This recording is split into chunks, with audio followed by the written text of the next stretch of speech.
குறைந்த விலை, நிறைந்த தரம். தங்கள் தேவைகள் அனைத்தும் ஒரே இடத்தில். ஜெயச்சந்திரன் டெக்ஸ்டைல்ஸ். இதற்கு போய் கமலஹாசன் கொடுக்கிற சான்றிதழ் என்ன, இதற்காக வரிந்து கட்டி மற்றவர் பேசுறதெல்லாம் பார்க்கும்போது இவர்களை எல்லாம் பார்க்கிற போது எனக்கு அருவருப்பாக இருக்கிறது. மோடிக்கு எதிரான அதிருப்தி எல்லாம் கிடையாது. நீங்கள் 2019 மோடிக்கு எதிராக இருந்த அந்த அதிருப்தியின் தீவிரம் கூட இந்த 2024 தேர்தல் நிச்சயமா கிடையாது. அண்ணாமலைக்கு மிகப்பெரிய ஆதரவு கோவையில் இருக்கிறது. ஆனால் இந்த ஆதரவு வாக்குகளை அப்படியே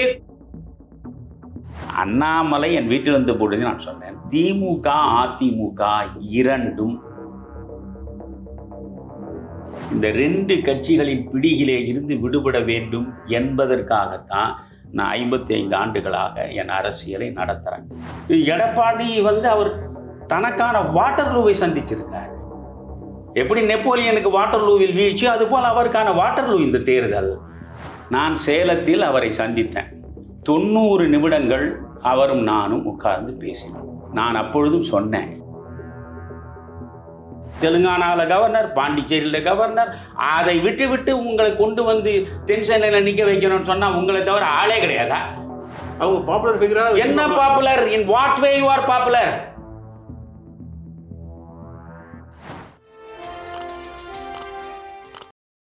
மோடியும் தமிழ்நாடு உட்பட பல ஸ்டேட்ல ஓட்டுக்காக பல கட்சிக்காரங்க, இப்ப தமிழ்நாட்டுல பாத்தீங்கன்னா அவர் ஒரு கட்சி தான், அவங்க சும்மா ஒரு கட்சிக்கு நமக்கே வசக்கு பேரை வச்சுட்டு கட்சி வச்சுட்டு இருக்காங்க.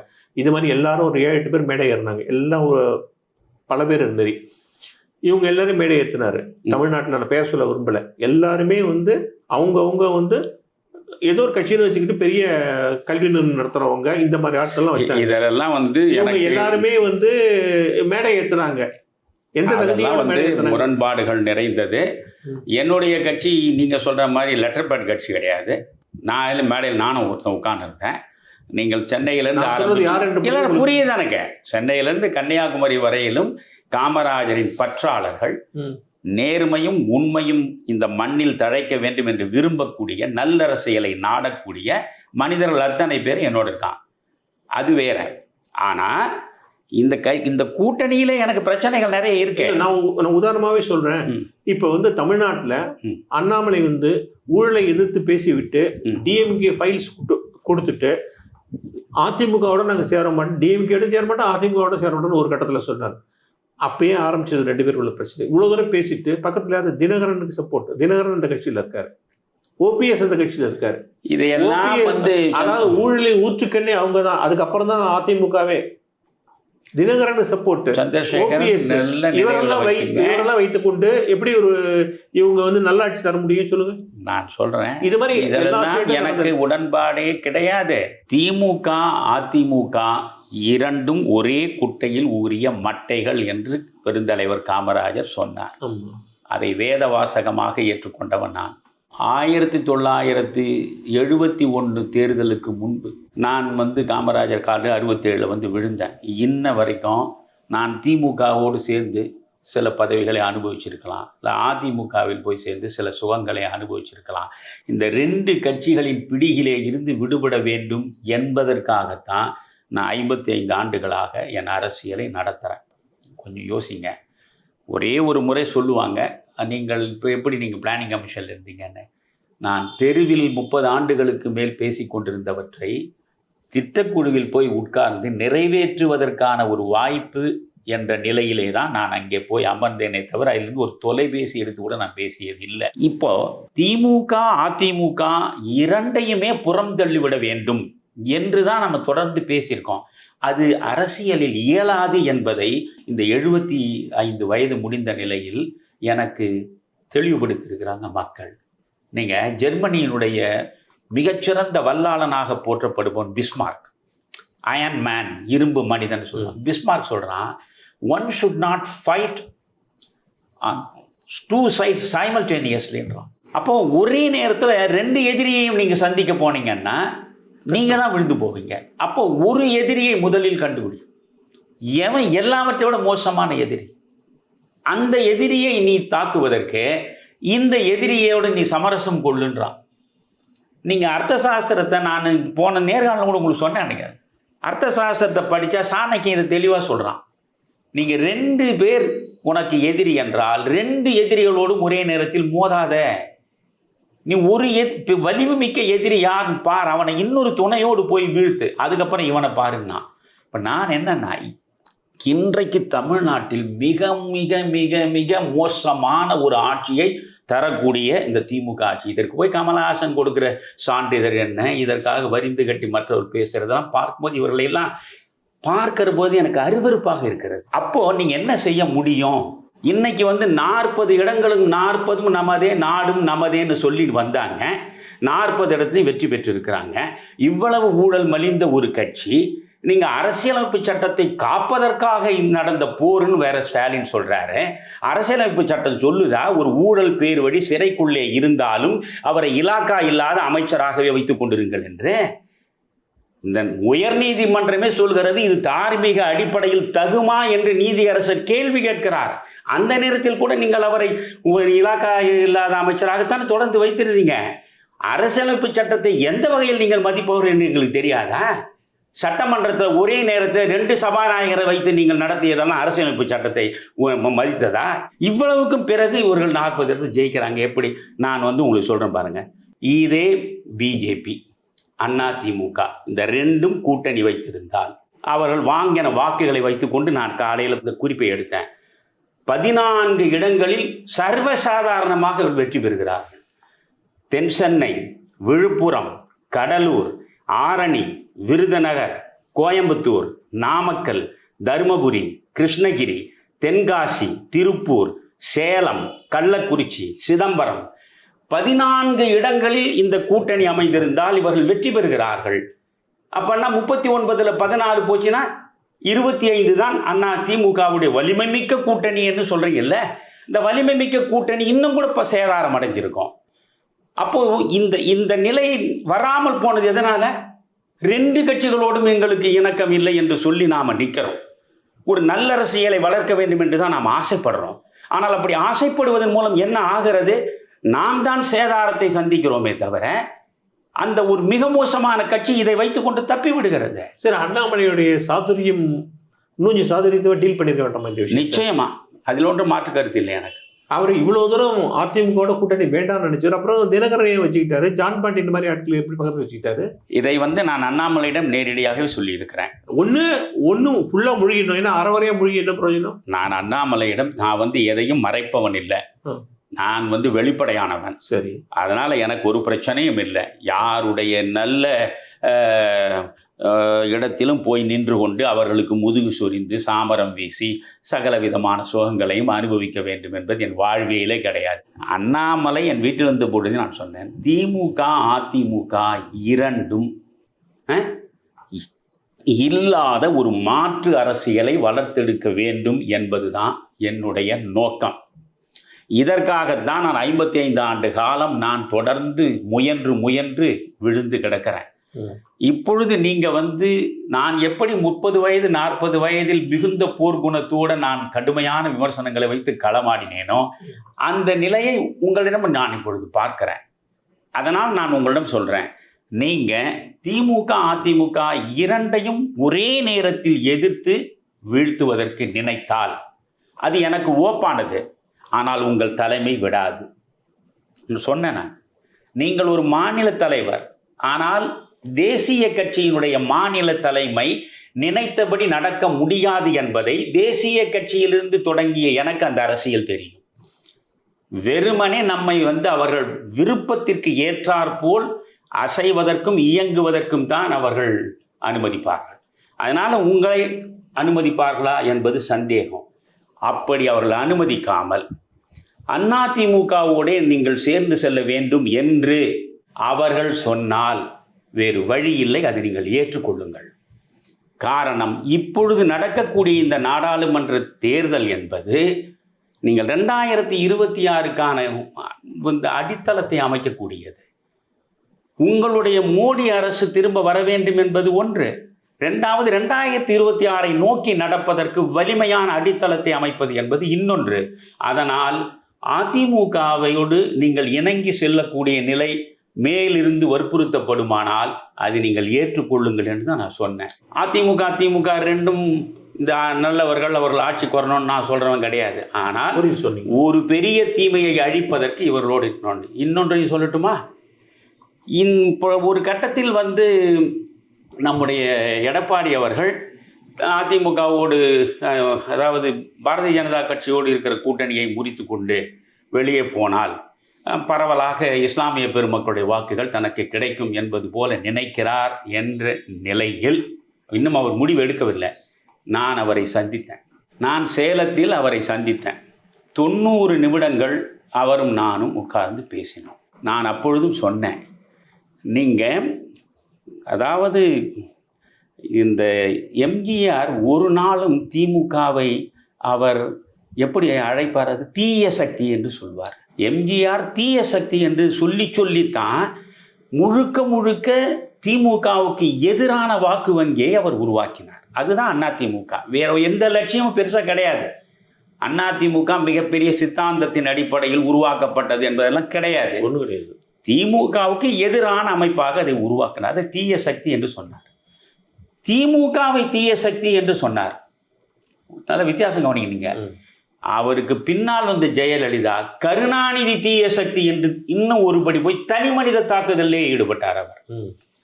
அப்போ உங்களுக்கு தீய சக்தியாக உங்களுக்கு இந்த கட்சியை தொடங்கி இந்த கட்சியை வளர்த்து உங்கள் கையில் கொடுத்து விட்டு போன 2 பெரிய ஆளுமைகளும் எந்த கட்சிக்கு எதிராக இந்த கட்சியை உருவாக்கி வளர்த்தார்களோ அந்த கடப்பாடு உங்களுக்கு இருக்கிறது. எந்த நிலையிலும் இந்த திமுக எழுந்து நிற்பதற்கு நீங்கள் விடக்கூடாது. அதனால் நீங்கள் வந்து அண்ணாமலையை பற்றி யோசிக்க வேண்டாம். அண்ணாமலை ஒரு மாநில தலைவர். ஆனால் அது வந்து அகில இந்திய கட்சி. தேசிய தலைமை உங்களோடு நல்ல உறவில் இருக்கிறது. நீங்கள் சென்று என்டிஏ கூட்டணி கூட்டம் போட்ட பொழுது உங்களுக்கு மிகச்சிறப்பான வரவேற்பை கொடுத்து மோடி இடது பக்கத்திலேயே நாற்காலி போட்டு உட்கார வைத்து அந்த அளவுக்கு உங்களுக்கு முக்கியத்துவம் கொடுத்தார் அல்லவா? அப்படி என்றால் அவர்கள் உங்களோடு சேர்ந்து பயணிக்க வேண்டும் என்று நினைக்கிறார்கள்.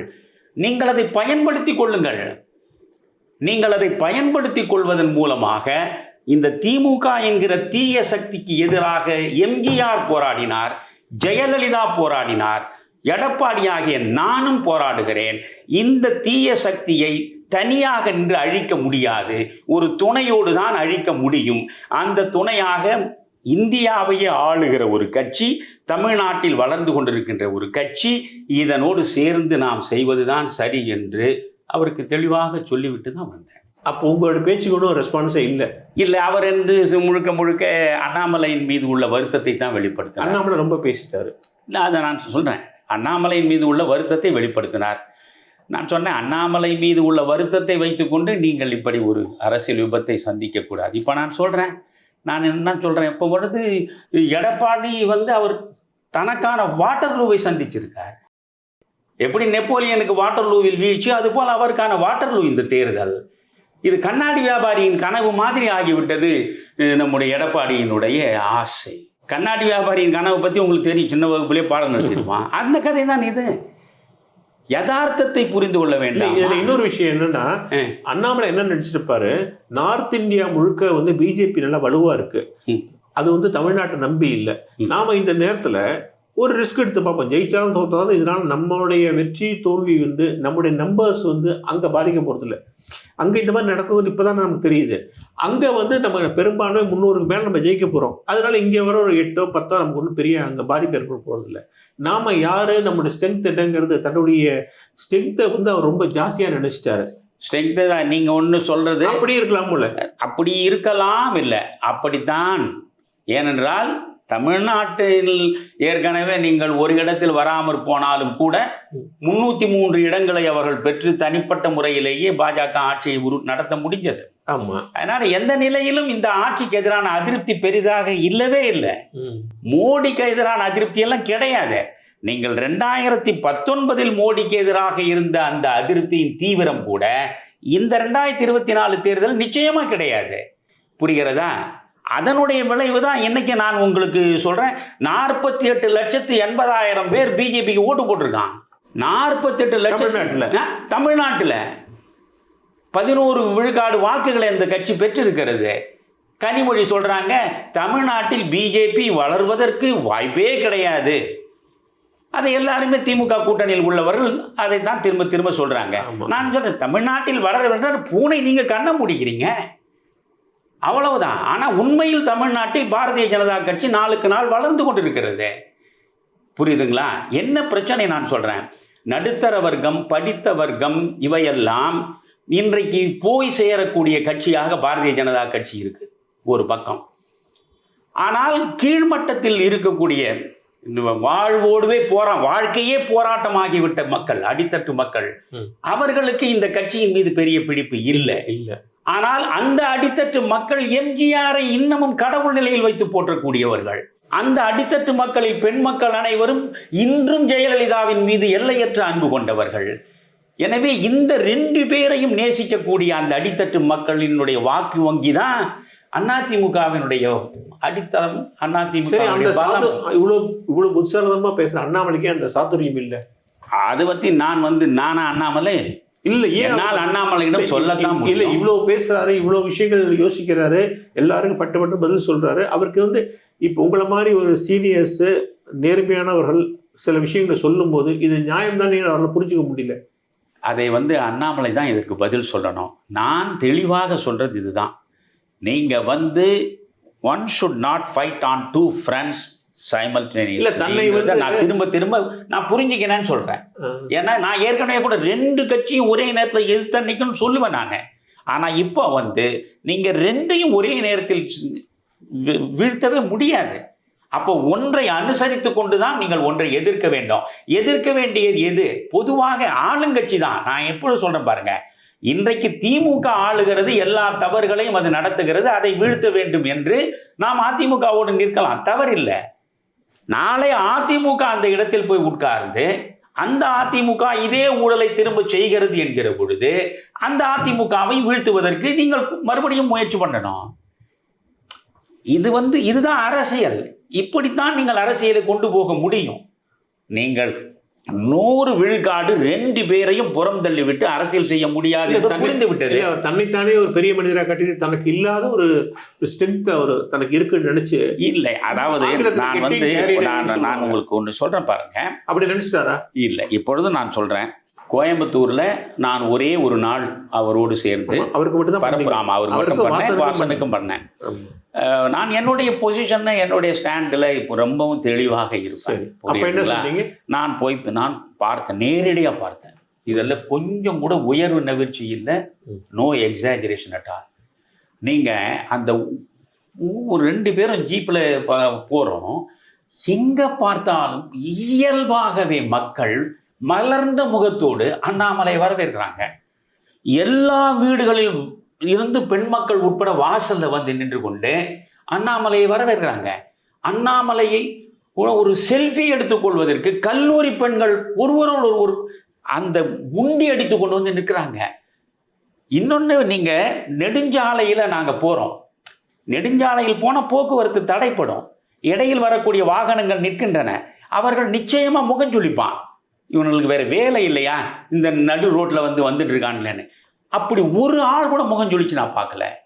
அவ்வளவு பேரும் அண்ணாமலையை வாழ்த்துவதும், அண்ணாமலைக்கு வணக்கம் செலுத்துவதும், அண்ணாமலை கையசைப்பதும், அவ்வளவு பெரிய வரவேற்பை சமீப காலத்தில் ஒரு அரசியல்வாதிக்கு தமிழ்நாட்டில் நான் பார்க்கவில்லை. 55 ஆண்டு காலம் அரசியலில் இருக்கிறவன் நேரடியாக அப்படி ஒரு அன்பை காட்டினாங்க. ஆனால் பிறகு என்ன நடந்தது? அன்று நான் அங்கிருந்து சென்னை திரும்புவதற்கு முன்பே ஒரு மிக முக்கியமான மனிதர் என்னை சந்தித்தார். அவர் சொன்னதான் இனி நடந்திருக்கு. ஐயா, அண்ணாமலைக்கு மிகப்பெரிய ஆதரவு கோவையில் இருக்கிறது. ஆனால் இந்த ஆதரவு வாக்குகளை அப்படியே கொண்டு போய் சேர்க்கக்கூடிய படை இந்த நகரங்களுக்கு தாண்டி கிராமங்களில் பெரிதாக இல்லை. பூத் கமிட்டிகளிலேயே பெரிதாக இவர்கள் கவனம் செலுத்தவில்லை. இதை நீங்க அவரிடம் சொல்லிவிட்டு போங்கன்னு சொன்னாங்க. வெளியெல்லாம் வச்சு கூட பண்ணி பார்த்தாங்க. ஆனா இதுதான், அண்ணாமலை வெற்றி பெறுவதற்கு சகலவித வாய்ப்புகளும் இருந்தது. அண்ணாமலை கோவை மக்களால் நேசிக்கப்பட்டார், நெஞ்சில் வைத்து போற்றப்பட்டார் என்பதை நான் நேரிலேயே பார்த்தேன். ஆனால் நடந்தது என்னவென்றால், பல இடங்களில் இது பாரதிய ஜனதா கட்சிக்கான பிரச்சனையே இதுதான். இவர்களுக்கு உள்ள ஆதரவை வாக்குகளாக, அங்கதான் திமுக எப்பொழுதும் தெளிவாக இருப்பார்.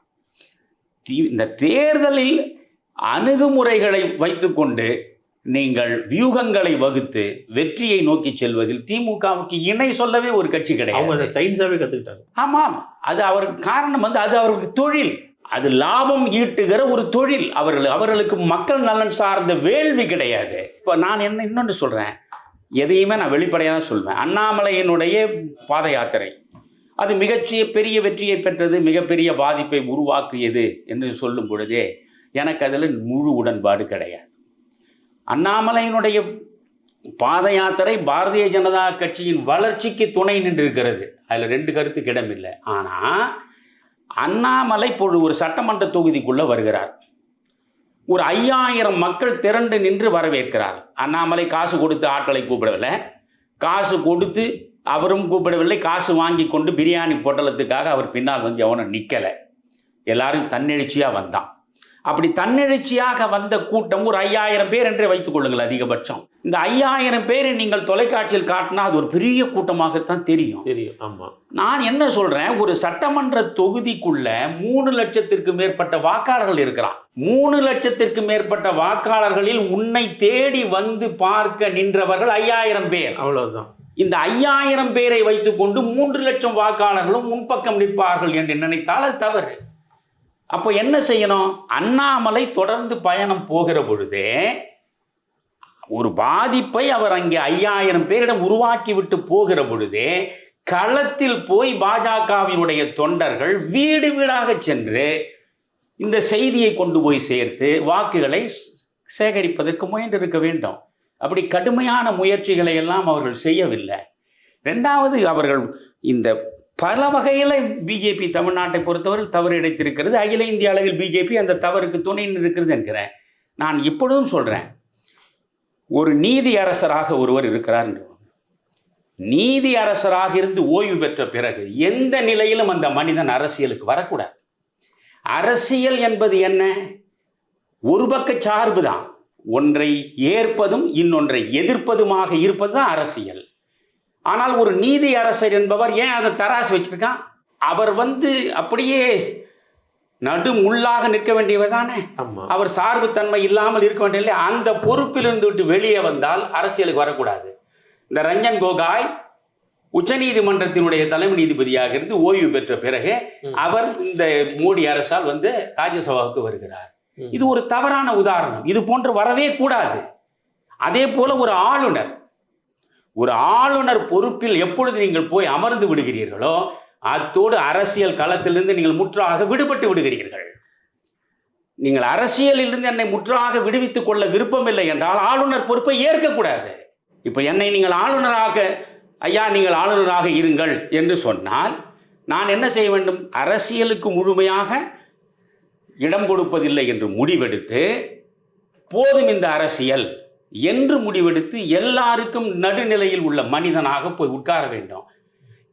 இல்லை அரசியல் தான், I am a political animal அப்படின்னு நீங்கள் நினச்சிங்கன்னா அந்த இடத்துக்கு வேண்டாம். ஐயா நான் அரசியல் செய்ய விரும்புகிறேன் சொல்லணும். இந்த இடத்துல நீங்கள் எதுக்காக நீங்கள் ஹைதராபாத்லேயும் அதாவது ஒரு கவர்னராக தெலுங்கானாவில் கவர்னர், பாண்டிச்சேரியில் கவர்னர், அதை விட்டு உங்களை கொண்டு தென்சென்னையில் நிற்க வைக்கணும்னு சொன்னால் உங்களை தவிர ஆளே கிடையாதா? அப்போ பாரதிய ஜனதா கட்சியில் ஆட்களே கிடையாதா? அவங்க பாப்புலர் ஃபிகரா என்ன popular? In what way you are popular? In what way you are popular? Everyone is popular. இல்லைங்க, முகம் தெரிந்த ஒரு முகம் தெரியறதுதான். ஏன் நான் சொல்றேன், நீங்க பிஜேபியிலே there are so many people who are very popular. அவன் கட்சிக்காக உழைச்சவன் இருக்கான், கட்சிக்காக பண்ணவன் இருப்பான். நீங்க in what way you are a party with difference. இல்ல நாங்க வித்தியாசமான கட்சின்னு சொல்றீங்கல்ல, அந்த தொகுதியிலேயே ஒரு தகுதி மிக்க நேர்மையான அறிவு சார்ந்த ஒரு மிகச்சிறந்த முறையில் நாடாளுமன்றத்திற்கு சென்று வாதிடுகிற வல்லமை உள்ள ஒருவனை கொண்டு போய் நிறுத்து. அது என்ன நீங்க கவர்னர் மாளிகையிலிருந்து இறக்குமதி செய்யணும்? அந்த அம்மா அதை சொல்லுது, கூச்சம் இல்லாம சொல்லுது.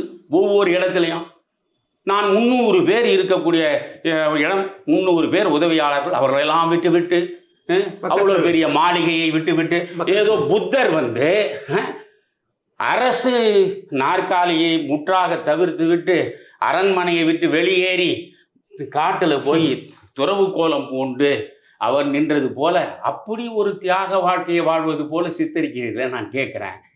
உங்களுக்கு எதுக்கு அரசியல்? இல்லை என்றால் நீங்கள் ஆளுநர் பதவியோடு முடிச்சிருக்கணும், அல்லது அரசியல் செய்ய ஆசை என்றால் ஆளுநராக மாறக்கூடாது. ஒன்று. ரெண்டாவது, சட்டமன்றத்தில் நீங்கள் ஏற்கனவே இருக்கிறீங்க.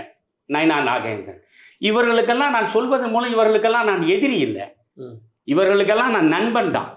இவர்களிடம் எனக்கு தனிப்பட்ட முறையில் அன்பு இருக்கிறது, அது வேறு. நீங்கள் ஏற்கனவே சட்டமன்றத்தில் இருக்கீங்க, நீங்கள் எதுக்காக நாடாளுமன்றத்தை போய் நிற்கணும்?